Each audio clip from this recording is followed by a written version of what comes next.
भगवते वासुदेवाय। ॐ शान्ताकारं भुजगशयनं पद्मनाभं सुरेशं विश्वधारं गगनसदृशं मेघवर्णं शुभाङ्गं लक्ष्मीकान्तं कमलनयनं योगिविरध्यानगम्यं वन्दे विष्णु भवभयहरं सर्वलौकिकनाथं। नमस्कार। आज आम ओडिया श्रीमद् भागवतर नवम स्कंदर 22 अध्याय पाठ करिबा। व्यास कुमार अति तोषे कहन्ति परीक्षित पासे। शुकवाच मित्रायु देवदास सुत च्यवन तार तहु जात। सुदास ताहार नंदन ता सुत सहदेव घेन। सोमक सहदेव सुत ता बिरजु हेले सते पुत्र। ताहांक मध्ये जंतु से ज्येष्ठ पृषत अटई कनिष्ठ। द्रुपद ताहार नंदन तार तनय धृष्टद्युम्न। द्रौपदी कन्या तांक घरे से आदि शक्ति जन्मांतरे। से धृष्टद्युम्नकर रेतु जन्म लभिले दृष्टकेतु। भर्माश्व वंशे एते जात पांचाल नामे हेले ख्यात। पांचाल देश राजापणे प्रजा पाଳିले शुभक्षणे। अजमिढ़र सुत रक्ष तहु संवरण प्रत्यक्ष। से पुणी कालिंदीर जले सूर्यर कन्या संग मेळे। कुरु होइला तार वंशे एकथा शुणिछु भविष्ये। कुरुर पुत्र होए चारि परीक्षित सुधनु आहुरी। जह्नु निषद्वास सहिते ए रूपे हेले चारि सुते। सुहोत्र सुधनु नंदन ताहार सुत जे च्यवन। च्यवन सुत कृति नाम वसु ताहार बीर्जे जन्म। वसु तनय बृहद्रथ कुशाम्ब द्वितीय जे पुत्र। मत्स्य तृतीय पुत्र होए प्रत्यग्र चतुर्थ बोलाए। चेदीप आदि बहु भ्रात उपरि चर वसुपुत्र। कुशाग्र बृहद्रथ सुत ऋषभ तार तहु जात। ऋषभ पुत्र सत्यहित पुष्पवान जे तार सुत। बृहद्रथर बेनी नारी दुर्वासा पादे सेवा करी। गर्भर अर्थे च्युत फल बांटी खाइले बेनी फाल। ऋषि वचने तांक बाळे जन्म होइले बेनी फाळे। जीवन नाही तांक देहे के छाड़ी पारी पुत्र स्नेहे। निशी पर्यन्ते कोळे बही श्मशाने पकाइले नेई। एमन्ते शुण नरनाथ जरा राक्षसी उपगत। क्षुधा पीडने देश बने बुलई दुर्गम श्मशाने। स्वभावे नर मांस खाई श्मशाने मेलिला क जाई। आनंदे बेनी खंड धरी क्षेपन्ते बदन विस्तारी। देखे बालक बेनी खंड तेजे विराजे मारतंड। बेनी फाळकु एक कला स्वमंत्रे जीवन्यास देला। डाकई जीव जीव राबे से बेनी खंड एक भाबे। तक्षणे कुमार होइला सुंदरे जगत मोहिला। पुणी से तार मुख चाहि बोलई शिरे हस्त देई। अजय हुआ नर लोके अनेक राजा जिणी एके। जे तते करिबेनि फाळ खेपिब भूमि अंतराळ। खंडे पड़िब सिंधु जले दहिब बड़ बा अनळे। तेबे पूरिब काळ तोर एबे तू अजर अमर। एमन्ते असुरी साधने से जरासंध अनुदिने। अनेक राज्य भोग कला अन्ते भीमर हस्ते मला। तार कुमार सहदेव ता बीर्जे सोमापि संभव। श्रुतस्रवा ताहार बला परीक्षित निसंतान थिला। जह्नुर तनय सुरथ तार तनय विदुरथ। तार कुमार सार्वभौम ता तेजे केहि नोहे सम। तार कुमार जयसेन राधिक ताहार नंदन। ताठारु अतायु होए अक्रोधन तार तनये। तार कुमार देवातिथि ऋष्यता तहु उत्पत्ति। ताहार आंबज दिलीप ତା ପୁତ୍ର ନାମଟି ପ୍ରତୀପ। ପ୍ରତୀପ ବୀର୍ଯ୍ୟ ପୁତ୍ର ତିନି, ହୋଇଲେ ନିଜ ରୂପ ଘେନି। ଦେବାପି ଶାନ୍ତନୁ ବାଲ୍ହିକ, ସ୍ୱଭାବେ ସୁଜ୍ଞାନୀ ବିବେକ। ଦେବାପି ପୂର୍ବ ଜାତି ସ୍ମରି, ରାଜେ ନୋହିଲା ଅଧିକାରୀ। ସଂଯମେ ଯୋଗ ଅଭ୍ୟାସନେ, ନିଶ୍ଚଳେ ରହିଲା ସେ ବନେ।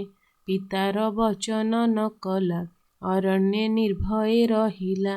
ସେ ପୁଣି କଳି ଯୁଗ ଶେଷେ, ରାଜା ହୋଇବ ସୋମବଂଶେ। ଶାନ୍ତନୁ ରାଜେ ହୋଇ ରାଜା, ଧର୍ମେ ପାଳିଲା ଜନ ପ୍ରଜା। ପୂର୍ବଜନ୍ମରେ ତାର ନାମ, ମହାଭୀଷ ବୋଲି ପ୍ରଧାନ। ତାର ମହିମା ଶୁଣ ରାଏ, ସେ ଯାକୁ ହସ୍ତ ଘେନି ଛୁଏଁ। ସେ ଯେବେ ହୋଇଥିବ ଜୀର୍ଣ୍ଣ, ତକ୍ଷଣେ ଲଭିବ ଯୌବନ। ଶାନ୍ତି ଲଭି ଯେ ସୁଖେ ରହେ, ତେଣୁ ସେ ଶାନ୍ତନୁ ବୋଲାଏ। ଏମନ୍ତେ ତାର ରାଜ୍ୟ କାଳେ, ମେଘ ନଦୀ ସେ ଅନ୍ତରାଳେ। ବୃଷ୍ଟି ନ କରେ ବଳାହକ, କ୍ଷୁଧା ପୀଡ଼ିତ ସର୍ବଲୋକ। ଏମନ୍ତେ ଦ୍ୱାଦଶ ବରଷ, ବୃଷ୍ଟି ବିହୀନ ତାର ଦେଶ। ଶାନ୍ତନୁ ବ୍ରାହ୍ମଣଙ୍କୁ ଚାହିଁ, ବୋଲଇ ଶିରେ କର ଦେଇ। ଦେଖ ଦୁଃଖିତ ନର ଲୋକ, ଜଳ ନ ମୁଞ୍ଚେ ବଳାହକ। କି ବା କଳ୍ମଷ ମୋର ଅଛି, ଇନ୍ଦ୍ର ନ ବରଷେ ତା ଲଖି। ଏମନ୍ତ ଶୁଣି ତାର ବାଣୀ, ବିପ୍ରେ ନିଗମେ ପରିମାଣି। ବୋଇଲେ ପର ବେତା ଦୋଷେ, ଇନ୍ଦ୍ର ନ ବରଷେ ତୋ ଦେଶେ। ଜ୍ୟେଷ୍ଠେ ନ ଦେଇ ରାଜ୍ୟ ଶିରି, କନିଷ୍ଠ ଯେବେ ରାଜ୍ୟ କରି। ଜ୍ୟେଷ୍ଠକୁ ବିବାହ ନ କରି, କନିଷ୍ଠ ଯେବେ କନ୍ୟା ବରି। ଜ୍ୟେଷ୍ଠ ଭ୍ରାତାର ରାଜ୍ୟ ଭାଗ, ତୁମ୍ଭେ କରୁଛ ନିଜେ ଭୋଗ। ସେପରି ବେତା ଅତି ଦୋଷେ, ତୋ ଦେଶେ ଇନ୍ଦ୍ର ନ ବରଷେ। ଏମନ୍ତ ବିପ୍ର ମୁଖୁ ଶୁଣି, ଭୟେ ବୋଲଇ ନୃପମଣି। ରାଜ୍ୟ ମୁଁ ଜ୍ୟେଷ୍ଠ ଭ୍ରାତେ ଦେଇ, ତପ ସାଧିବି ବନେ ରହି। ସୁଖେ ଜିଅନ୍ତୁ ଜନ ପ୍ରଜା, ଦେବାପି ରାଜେ ହେଉ ରାଜା। ସଙ୍ଗେ ଘେନାଇ ବିପ୍ରଗଣେ, ଦେବାପି ରାଜ୍ୟ ସମର୍ପଣେ। ଶାନ୍ତନୁ ଜ୍ୟେଷ୍ଠ ଭ୍ରାତା ପାଦେ, ପଡ଼ି ବୋଲଇ ଶୋକ ନାଦେ। ହେ ଭ୍ରାତ ରାଜେ ହୁଅ ରାଜା, ସୁଖେ ଜିଅନ୍ତୁ ଜନ ପ୍ରଜା। ଦେବାପି ତାର ବୋଲ ଶୁଣି, କହିଲା ଧର୍ମ ପରିମାଣି। ଦେଶୁ ବାହାର ହୋଇ ମୁହିଁ, ରାଜ୍ୟ ମୋ ପ୍ରୟୋଜନ ନାହିଁ। ଏ ଅନ୍ତେ ରାଜା ମନ୍ତ୍ରୀଗଣ, କଲେ କପଟ ଆଚରଣ। ବିଶ୍ୱାସୀ ବ୍ରାହ୍ମଣ ରାଇଲେ, ତାହାଙ୍କୁ କୁମନ୍ତ୍ରଣା ଦେଲେ। ବୋଲଇ ଶୁଣ ବିପ୍ରଗଣ, ଦେବାପି କାର୍ଯ୍ୟ କର ବିଘ୍ନ। ଶୁଣି ସେ ବିପ୍ରେ ବେଗେ ଗଲେ, ଦେବାପି ନିକଟେ ମିଳିଲେ। ପାଷାଣ୍ଡ ମତ ପୃଷ୍ଠପୋଷ, କରି ସେ ଦେଲେ ଉପଦେଶ। ତେଣୁ ତା ବୁଦ୍ଧି ହେଲା ନଷ୍ଟ, ବେଦ ମାର୍ଗର ହେଲା ଭ୍ରଷ୍ଟ। ବେଦକୁ ଯେଣୁ ନିନ୍ଦା କଲା, ତେଣୁ ସେ ପତିତ ହୋଇଲା। ରାଜେ ନୋହିଲା ଅଧିକାରୀ, ପୁଣି ଶାନ୍ତନୁ ରାଜ୍ୟ କରି।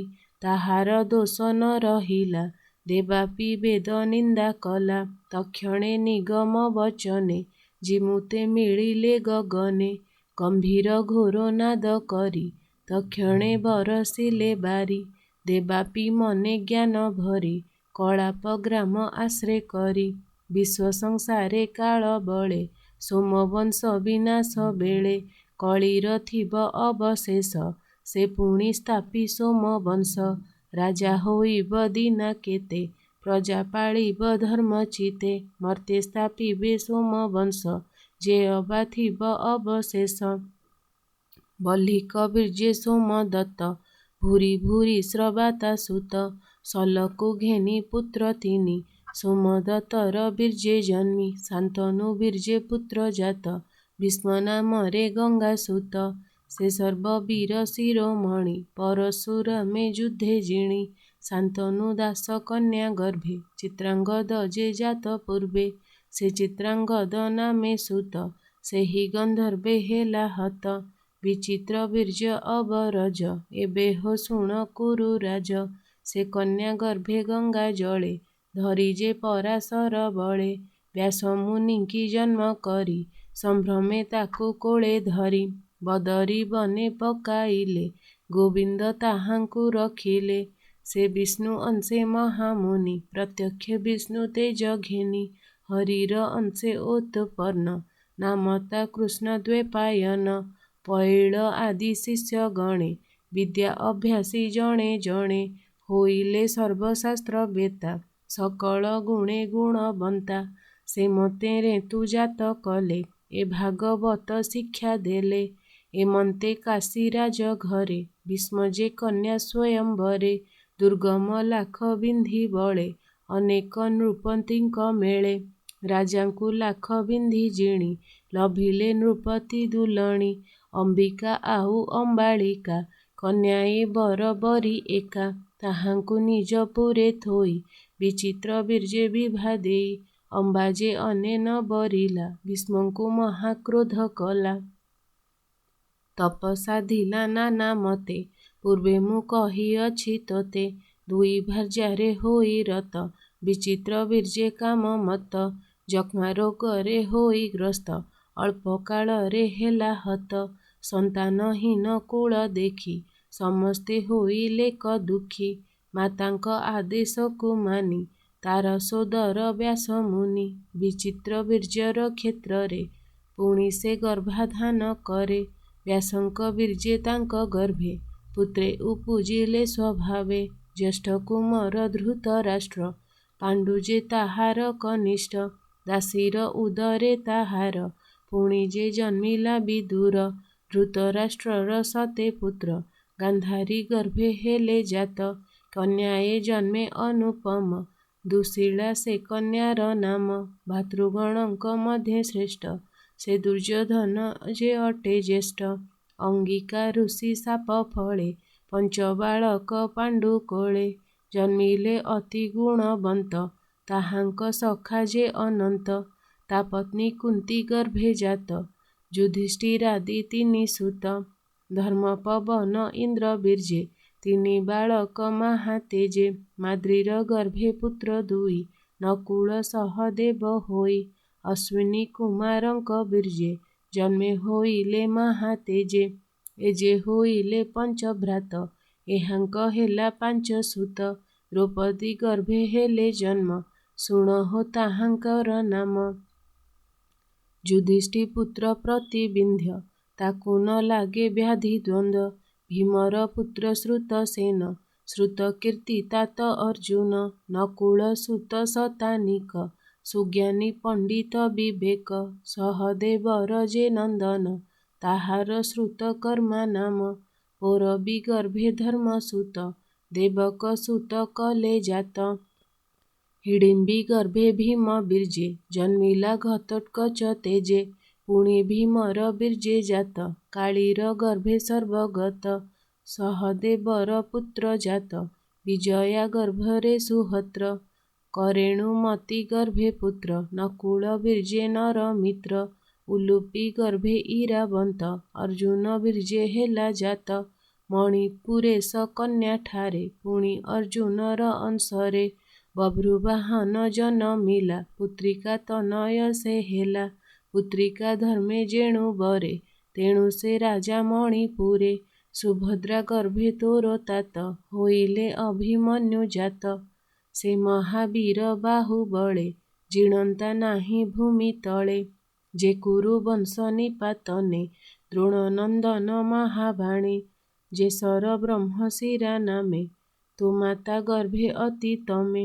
ପେଶିଲା ଅପାଣ୍ଡବ ଅର୍ଥେ ଉତ୍ତରା ଆସୁଥିଲା ପଥେ ବାଣ ଆସନ୍ତେ ଶୂନ୍ୟ ପଥେ ତୋ ମାତା ଡାକିଲା ଆରତେ ତକ୍ଷଣେ ବିଷ୍ଣୁ ଗର୍ଭଗତେ ପଶିଲେ ଚକ୍ର ଘେନି ହସ୍ତେ ବ୍ରହ୍ମଶିରାକୁ ନାଶ କରି ତତେ ରଖିଲେ ନରହରି ଏବେ ହୋ କହୁଁ ତୋ ଅଗ୍ରତେ ଯେ କର୍ମ ହେବ ଭବିଷ୍ୟତେ ଏ ଯେ ତୋହର ଚାରି ସୁତେ ଜନମେ ଜୟର ସମତେ ଯେ ସୂତ୍ରସେନ ଭୀମସେନ କନିଷ୍ଠ ନାମ ଉଗ୍ରସେନ ଏ ଚାରି ପୁତ୍ରେ ମିଳି ଏକେ ତେଜେ ପ୍ରତାପ ଅତିରେକେ ବ୍ରାହ୍ମଣ ତେଜ ଶାପଗ୍ରସ୍ତେ ତକ୍ଷକେ ଦଂଶିବେ ଯେ ତୋତେ ସେ କୋପେ ସର୍ପ ଯଜ୍ଞ କରି ତିନି ଭୁବନ ସର୍ପ ମାରି ପୁଣି କରିବ ଅଶ୍ୱମେଧି ଆଗମ ନିଗମ ସମ୍ପାଦି ଶପଥଦ୍ୱୀପେ ହୋଇ ରାଜା, ସୁଖେ ପାଳିବ ଜନ ପ୍ରଜା।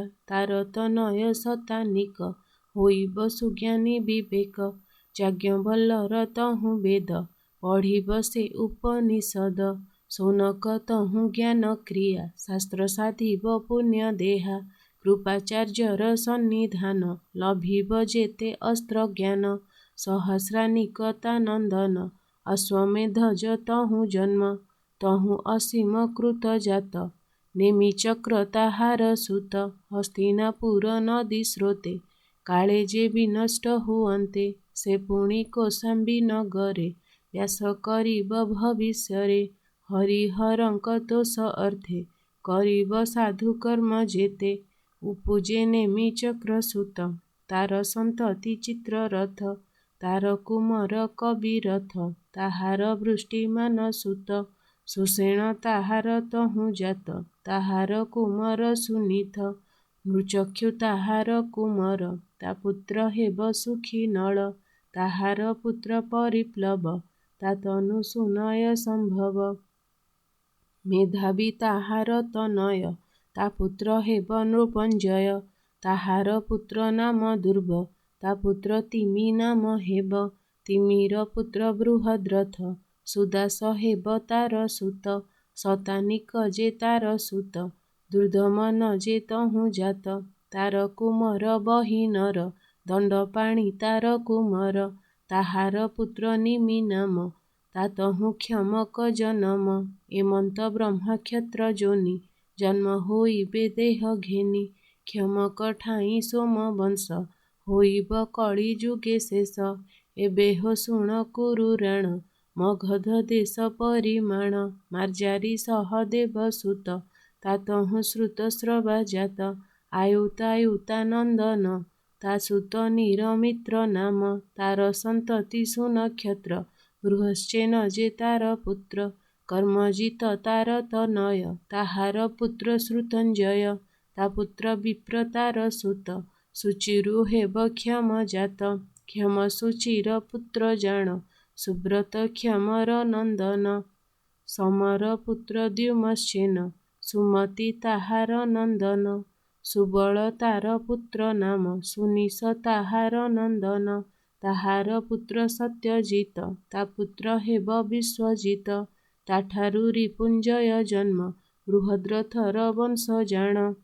ଏହି ଯେ ବୃହଦ୍ରଥ ବଂଶ, ଭବିଷ୍ୟେ ସହସ୍ର ବରଷ। ରାଜା ହୋଇବେ ଏ ଜଗତେ, ସଂକ୍ଷେପି କହିଲି ମୁଁ ତୋତେ। ସେ ହରି କଥା ଶୁଣି କର୍ଣ୍ଣେ, ସଂସାରୁତର ଜ୍ଞାନୀ ଜନେ।